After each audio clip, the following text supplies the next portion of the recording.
déjame bueno, hablar la con, provincia. déjame saludar a Bueno. Gustavo Vera, obviamente un incansable luchador contra la trata. ¿Cómo andas, Gustavo? Bien, muy bien. Cuando hablamos del OBAN y todos estos casos, mezclado todo, el género, la trata, los narcos, porque la trata y los narcos son primo hermanos, ¿no? Digo, ¿qué ves acá? Bueno, en México esto lo llamaban narcofemicidio, Ajá. porque es un crimen, un ajuste de cuenta narco, con una particular alevosía por tratarse por la condición de género. ¿Acá pasó lo mismo? Acá pasó lo mismo, claramente. Y bueno, esto no es un tema viejo, que ahora se ha profundizado mucho. Se ha profundizado mucho a consecuencia de varios factores. El primero, de alguna manera, es la ausencia de contención social en los barrios más vulnerables, el aumento de la desocupación y la pobreza, la falta de oportunidades, sobre todo para las mujeres, niñas, jóvenes, adolescentes. Son víctimas las tres chicas. Exactamente, y por otro lado, las mafias irrumpiendo a través de la virtualidad y ofreciendo salidas fáciles para que, de alguna manera, se prostituyan o entren en un circuito de trata de personas. Tienen terminales todas estas bandas, ya sabemos que hay comandos centrales, lo sabe cualquiera que estudia narcotráfico, por eso digo que el problema es antiguo. Recién me preguntaba, todas esas fuerzas de seguridad que ahora están en la marcha, muchas de ellas deben haber estado mucho tiempo alrededor de la 1114 o de la 2124. Sobre todo gendarmería. Donde Marcos Estrada tenía un clan muy poderoso, lo tiene todavía, hay astillas, de hecho el pequeño J proviene de ahí, De ahí, sí. Lo mismo que los de Zabaleta, con ramificaciones en el conurbano, Rosario. A ver, esto no es un problema de la matanza o de la 1114, esto es un problema estructural que tenemos de los años 90, y si no, fíjense en lo que dice la Oficina contra el Crimen y el Delito de Naciones Unidas, que ubica a la Argentina como el principal exportador de droga de Sudamérica y el tercero de Latinoamérica. Terrible. Todos sabemos perfectamente, por más que se hagan los distraídos de cualquier partido, no quiero acá politizar el tema, vamos al tema estructural. El tema estructural es que de la hidrovía viene la cocaína de Chapare, viene la cocaína de Colombia, viene la marihuana transgénica, como van los granos de contrabando. ¿Sí? En los puertos de San Lorenzo desembocan gran parte de la droga que después se exporta, como en Bahía Blanca, como en el puerto de Buenos Aires, te lo dice cualquier especialista que quiera hablar seriamente de narcotráfico. Pensar que el narco grande no tiene que ver con el narco chico es una estupidez. Claro, por supuesto. Es una estupidez. Obviamente, cuando vos tenés una estructura narcoestructural, eso derrama y va generando banditas por todos lados, que cuando el Estado no tiene políticas de contención, o cuando no hay políticas de protección del trabajo, o cuando no hay alternativas, obviamente se van conformando microestados que son tremendos. Y hay un huevo de la serpiente. Hay claramente un huevo de la serpiente, no por casualidad esto comienza en los 90, no en los 80, no en el 83 cuando recuperamos la democracia, sino en los 90, casualmente en la misma época, se modifica el sistema de financiamiento de los partidos. Quiero recordarle a los oyentes que desde el 83 hasta el 91, los partidos se financiaban exclusivamente con aporte estatal. Estaba terminantemente prohibido cualquier aporte privado para que no entrara dinero negro, para que no se financiara la política de manera corrupta, para que ninguna empresa después condicionara a alguien electo, para que los narcos no se metieran. Bueno, casualmente cuando se cambia el sistema, un sistema mixto, que en realidad es una truchada, todo el mundo lo sabe, o sea, los aportes estatales que te dan te alcanza para una semana de campaña, los aportes privados te alcanzan para 2 semanas. Todos sabemos que las campañas presidenciales salieron más de 100 palos, la de los 3 partidos principales, no pueden explicar el origen de dónde la sacaron. Entonces, ¿qué pasa? Cuando vos dejás entrar al dinero negro al interior del financiamiento de la política, los controles se relajan, se empieza a crear un circuito de mafiosidad que va de Ushuaia a La Quiaca y atraviesa todos los partidos. Qué bárbaro. Y ahí hay un problema. Y en esto te quiero decir, hay países que prohíben terminantemente aportes de empresas, de asociaciones, de sindicatos o de personas extranjeras, que solamente tienen aportes estatales y aportes pequeños que sean perfectamente individualizados de personas físicas. Te digo los países: Francia, Bélgica, Alemania, Suecia, Noruega, Israel, México, que aprendió de la experiencia del narcoestado y para combatirlo hizo 2 reformas, una en el 2007 y otra en el 2014. Entonces, ¿queremos discutir seriamente por qué no se combate el narco? Bueno, primero, saquémosle el agua al pez. O sea, lo único que no se... Podemos discutir si tal cuestión se puede privatizar o no. Lo que no podemos volver a discutir más después de esta experiencia es que la semi-privatización de la política nos llevó a esto. O sea, nos llevó a qué, no todo, pero una parte, obviamente.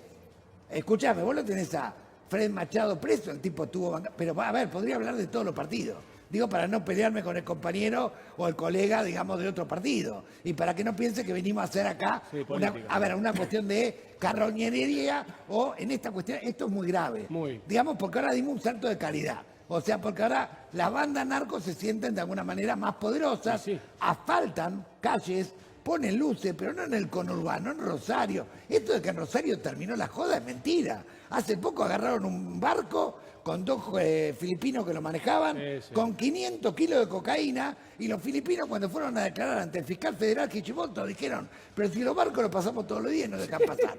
A ver, entonces hablemos en serio.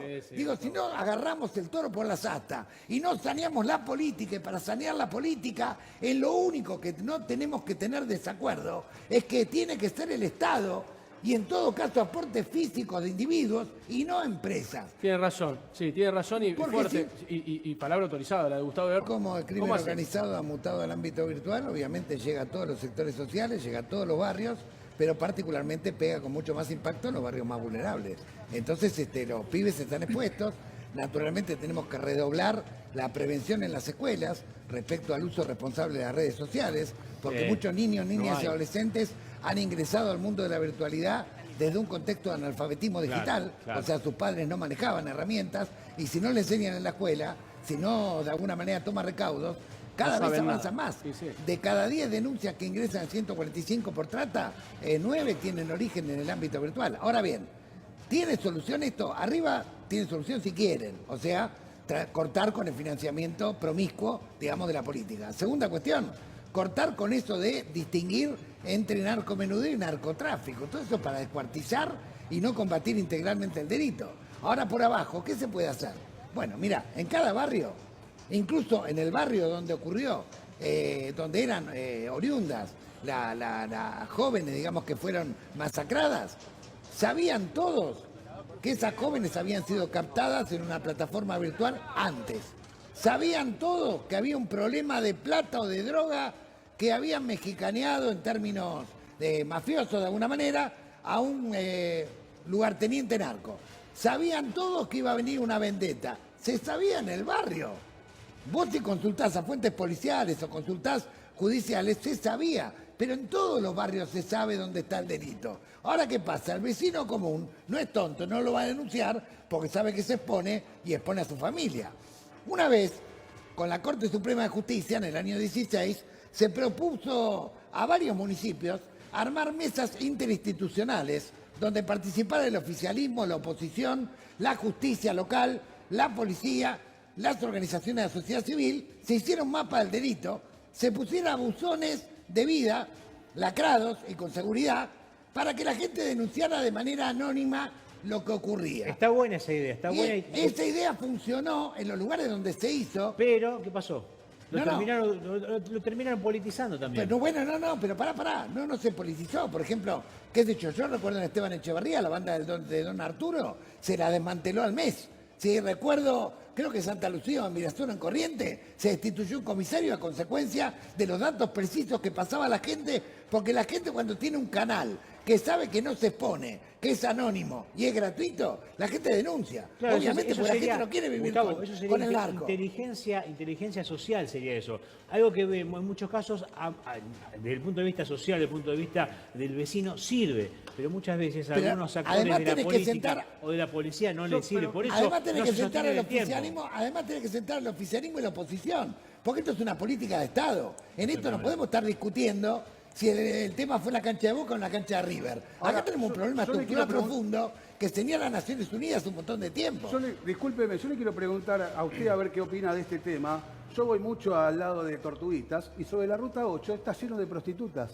¿No lo ve nadie? Y el patrullero pasa. No, pero, nadie lo ve, a ver, porque yo lo paso, lo por invito, la si ruta quiere vamos 8, ahora, agarramos el auto y de José Cepaz, creo que es hasta, no sé si vos... Sí, lo que pasa, ¿sabes qué pasa, Luciano? Lleno de prostitutas. La prostitución es delito, es delito el que la regentea, ¿no es cierto? O el que las explota, pero después es el oficio más viejo del mundo. ¿Las viste las chicas como están? Son como un fantasma, como un... no me sale la palabra, están totalmente pobrecitas, drogadas, fuera de zombies. Mirá, tenés razón. Pero a ver, no es no la lo ruta, ve nadie. A ver, otra vez, no es la ruta de Boca o la de River.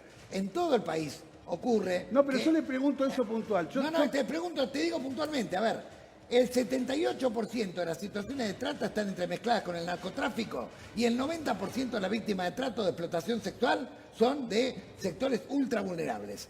¿Sí? Esto de que la calle es libre es un cuento chino. ¿Es un cuento chino en la Ruta 8, es un cuento chino en la Avenida San Pedrito o es un cuento chino en cualquier avenida de Córdoba o de Rosario? ¿Sí? Pero eso que está ahí, Cuando hay ¿por qué no se prostitución- combate eso que está ahí? Yo Cuando hay pregunto. situaciones de prostitución de personas vulnerables en la calle es porque alguien está regenteando. Hay un policía corrupto, hay un testaferro, hay alguien que está permitiendo que eso ocurra, hay complicidad de la justicia. Nunca puede haber explotación sexual, digamos, de esos niveles y menos trata si no hay complicidad estatal. Por eso te estoy diciendo... ¿Y por qué no que- se combate si está a la vista de todo? Lo vemos. ¿Por qué nadie lo puede combatir? Porque hay coima, obviamente, porque hay mafiosidad. Ah, Porque bueno. hay mafiosidad. Está bien, Pero esa estamos- mafiosidad, a ver, la tenés en tu primer candidato que va con Fred Machado, que le bancó la campaña. Y ahora está en cana por tráfico de droga. No, ¿Entendés? está- Digo, para que no llevemos al tema de la ruta de Boca o la ruta de River. No, porque no, no, volvemos yo de estoy vuelta diciendo a algo lo que mismo. se ve. No, espere. Yo estoy diciendo algo que se ve. Tangible que lo vemos. Vamos ahora y lo vemos ahora. Y pasa el patrullero a un metro ¿Vos y sabés hasta le cuánto toca bocina. denunciamos? Y nadie hace nada. ¿Sabés cuántas situaciones denunciamos de ese tipo nosotros? Yo soy autor de la ley que cerró los cabaret y whiskería clase C que había en la ciudad de Buenos Aires, que disimulaban Sí, lo sé, cientos lo sé. de prostíbulos. Está bien. Todos los prostíbulos de Barrio Norte, nos movilizamos con los vecinos de Flores, de Liniers, de Valvanera, de Recoleta, de Once, nos conoce todo el mundo. También lo hicimos en la provincia de Buenos Aires, en Santa Cruz. Pero en la Mar del provincia Plata. parece que la denuncia no llega, porque en A veces Capital llega. funcionó Bueno, lo que bueno, usted bueno, hizo. a veces En provincia parece que no. Porque ya te estoy diciendo, digamos, empieza por la cabeza. Empieza por la cabeza. Ah, Si las bueno. autoridades electas llegaron como consecuencia del financiamiento oscuro, ya sea de lavado de activos, Y ya sí. sea de crimen organizado, después no pretendas que vayan a legislar o a gestionar conforme al bien común. cierto, Por ejemplo, sí. pero no es solamente crimen organizado. Suponete que una minera quiere hacer extractivismo en San Juan y contaminar todo como en el río Hachal. Te banca la campaña y después te aflojo de papel en informe de impacto ambiental y después te deja un pueblo destruido. Sí, sí. O ponele que te financie un laboratorio y después te permite que pase el fentanilo contaminado o la efedrina. ¿Entendés? Entonces es un problema esto del financiamiento privado de la política porque se mezcla promiscuamente con negocios corruptos y además con el crimen organizado. bueno lo que dice. Y esto desordena toda la estructura estatal. Está bueno lo que dice Toda la Gustavo. estructura estatal. Hay que tocar ahí, digamos. Y si ustedes Sí. tanto admiran concretamente a Israel, sigan el ejemplo de Israel. Israel tiene financiamiento totalmente estatal y solamente se aceptan aportes individuales de ciudadanos israelíes. ¿Sabe nada lo que más. pasa, Vera? O sea, no es una Que propuesta. cada cosa que metemos en el Bueno, Congreso... digo, no, a ver, lo tiene Alemania. el peronismo no nos deja sacar nada. No, perdón. ¿Sí? Todos los partidos. No podemos reformar todo el país con 30 y pico de Perdón, diputados y con Todos la los voluntad del partidos, presidente nada más. Todos los partidos democráticos que había en 1983, peronismo, radicalismo, democracia cristiana, partido intransigente, etcétera, todos acordaron adoptar un sistema como el que te estoy mencionando, que existe en Francia, en México, en Bélgica, en Israel, en Suecia, y lo tuvimos en el 83, elecciones 85, 87, 89 y 91. Decime cuántas denuncias tenemos de funcionarios corruptos durante ese periodo. Prácticamente ninguna. Los pollos de Mazorín, pollos de nada Mazorín, más, sí. nada más. Y no tenés más recuerdo. Decime si en esa época éramos país de tránsito, uno de los principales exportadores de drogas de Sudamérica. No. ¿Cuándo empezamos a hacerlo? ¿Cuándo No se sé, empezó a Aníbal mezclar? Fernández dijo que era un país nada más que de tránsito. No, cuando en Lo la dijo ola Aníbal, cuando en la ola privatizadora Menem y Cavallo decidieron privatizar también, de alguna manera, y habilitar, ¿sí?, el financiamiento promiscuo de la política. Porque aparte, lo que te fijan de monto es una cargada. Por ejemplo, cualquier rosarino que me está escuchando sabe que una campaña electoral para intendente de Rosario sale 3 millones de dólares. Decime dónde lo vas a sacar, porque aparte, al estar clandestino, está todo inflado, Sí, obviamente. ¿Se entiende? Entonces, esto nos lleva al carajo. Sí, O sea, esto bien. te está yendo al carajo y a mí me preocupa a mis hijos, me preocupa a mi nieto Sí. y los hijos y los nietos de todo el mundo, más allá de que sean de la libertad balsa, de peronismo, de radicalismo, del partido que sea. No, y lo sí. primero que hay que hacer para sanear la política es que todos puedan partir. Lo único que no podés es privatizar es la política. Ahora vos me dirás, bueno, hay otro sistema, el norteamericano, donde están los aportes privados registrados de cada partido. Pero esto favorece solamente a los partidos millonarios. Hacen las fiestas. Es una plutocracia. Sí. Yo no sé si la gente sabe que además de Harry y Trump se presentaron 40 candidatos más que no los conoció nadie porque nadie les aporta. No, entonces, no hay que En privatizar. Estados Unidos hay tres partidos, si querés. Sí. No, pero se presentaron como 40 o Sí, 50, pero lo que pasa es que no tienen no lo mando. vota nadie, claro. No hay aportes. Sí. Entonces digo, los países serios, insisto, serios de diferente concepción del Estado, ¿no? Sí, Porque estamos hablando de Suecia, Israel, Alemania, Francia, Noruega, México. Sí. México aprendió de su experiencia. Está muy bien. México aprendió de su experiencia y por eso ahora está reformando la justicia radicalmente, algo que no pudo hacer durante muchos años. Bien, Gustavo, es muy interesante el debate.